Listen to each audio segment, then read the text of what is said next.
아니, 왜 수십억, 수백억짜리 이런 엄청난 프로젝트들이 자꾸만 실패하는 걸까요? 오늘 이 시간에는 바로 그 이유와 실패를 막을 수 있는 아주 기발한 방법들을 한번 파헤쳐 보겠습니다. 궁금하시죠? 자, 지금부터 시작하겠습니다. 자, 보세요. 이게 바로 그 유명한 제임스 웹 우주 망원경입니다. 정말 인류 과학의 위대한 업적이죠. 근데 말이죠. 이 프로젝트가 예산 관리 면에서는 우리에게 엄청난 경고를 보냈어요. 원래 계획이 8억 달러였거든요.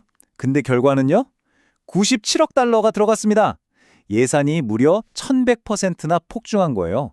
1100%요? 이게 뭐 우주 프로젝트에만 있는 얘기가 아니라는 게 더 큰 문제입니다. 아이, 도대체 왜 이런 일이 계속 반복되는 걸까요?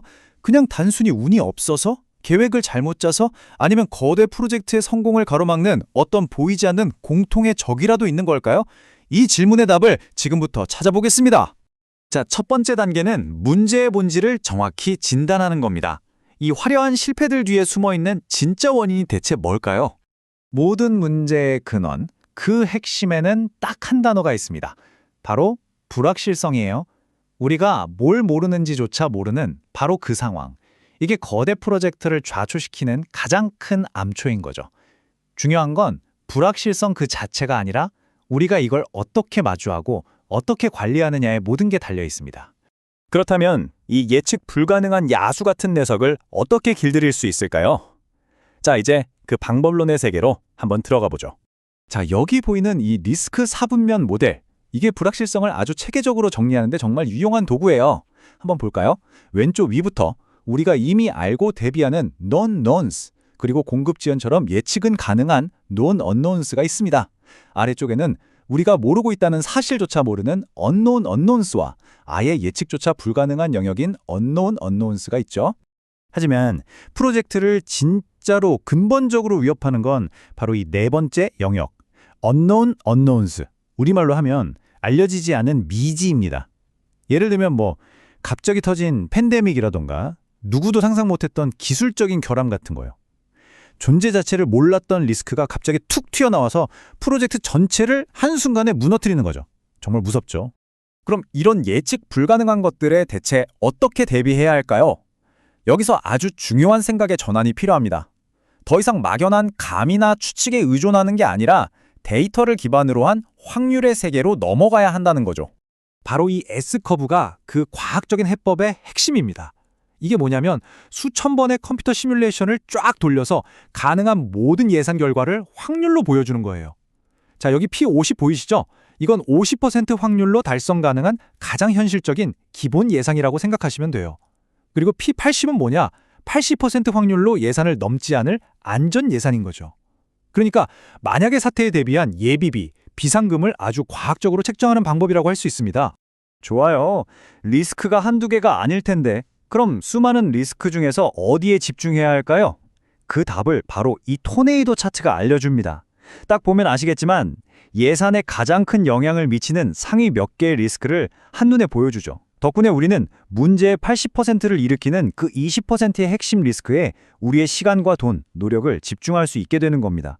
굉장히 효율적이죠. 자, 이렇게 리스크를 분석하고 우선순위를 정하는 것 물론 중요합니다. 근데 이걸로는 부족해요. 수비만 잘한다고 경기에서 이기는 건 아니잖아요. 이제 리스크 관리와 가치 창출, 이 두 가지를 하나로 묶는 통합 솔루션, VERA 프레임워크를 소개해드리겠습니다. 여기서 정말 중요한 포인트가 나옵니다. 리스크 관리는 말하자면 수비에 해당해요. 프로젝트가 진짜로 성공하려면 가치를 만들어내는 공격적인 플레이도 반드시 함께 해야 한다는 겁니다. 이 그림이 빌어의 핵심 철학을 아주 잘 보여주는데요. 왼쪽의 리스크 관리는 잠재적인 문제를 찾아내고 해결책을 하나로 좁혀나가는 일종의 수렴적 사고입니다.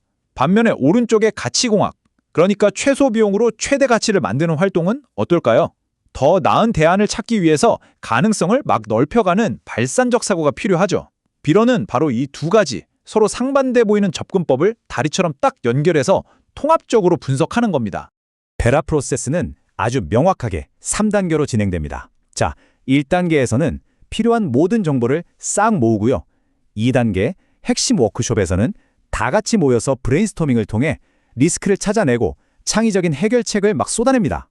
그리고 마지막 3단계에서 가장 효과적인 대안을 구체화하고 실행 계획까지 딱 세우는 거죠. 이게 그냥 분석에서 끝나는 게 아니라 실제 행동으로 이어지게 만드는 아주 체계적인 과정인 셈입니다. 자, 이론은 아주 그럴듯하게 들리죠? 근데 그래서 진짜 효과가 있어? 이게 궁금하실 겁니다. 이제 그 결과를 숫자로 직접 확인해 보시죠. 결과는 이건 뭐 그야말로 놀랐습니다. 실제 프로젝트에 적용해 봤더니요. 한 주택단지 같은 경우는 비용을 무려 29%나 절감했고요. 공사 기간은 1년 4개월이나 줄였습니다. 고속도로 프로젝트도 마찬가지예요. 15%의 비용을 아끼고 10개월의 시간을 단축했죠. 이게 그냥 뭐 효율을 좀 개선했다 이런 차원이 아니라 프로젝트의 운명 자체를 바꾸는 수준의 결과인 겁니다. 베라 워크숍이 정말 강력한 도구인 건 이제 알겠습니다. 하지만 진짜 성공의 열쇠는요, 이런 걸 한 번 하고 끝내는 게 아니라 아예 조직의 문화로 만드는 데 있습니다. 진정한 성공은 바로 이 슬라이드가 보여주는 것처럼 리스크와 가치에 대한 고민을 프로젝트의 맨 처음부터 맨 끝까지, 그러니까 전략을 짜는 단계부터 나중에 운영하는 단계까지 전 과정에 스며들게 하는 겁니다. 일회성 이벤트가 아니라 계속해서 숨쉬는 문화로 만들어야 한다는 거죠. 자료에 나온 이 한 문장이 사실 모든 걸 요약해 줍니다. 리스크 관리는 일회성 이벤트가 아닌 프로젝트 전 생애 주기에 걸친 연속된 프로세스입니다. 이게 바로 프로젝트의 DNA가 되어야 한다는 뜻이죠. 자, 오늘 논의의 핵심 4가지로 딱 요약해 드릴게요. 첫째, 모든 것의 시작은 믿을 수 있는 데이터입니다. 데이터 없이는 아무것도 안 돼요. 둘째, 프로젝트 규모에 맞는 확장성 있는 프레임워크를 선택해야 하고요. 셋째, 이게 정말 중요한데 리스크와 가치를 따로 보지 말고 통합해서 봐야 합니다.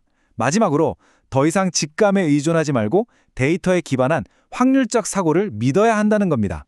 자, 이제 마지막으로 이런 질문을 한번 던져보면서 마무리할까 합니다.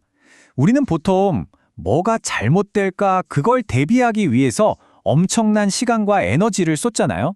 그런데 만약에 우리가 그와 똑같은 노력과 치밀함으로 무엇이 더 잘 될 수 있을까를 계획한다면 어떨까요? 리스크를 관리하는 것만큼이나 부지런히 기회를 찾는다면 우리는 과연 무엇을 어디까지 이룰 수 있을까요?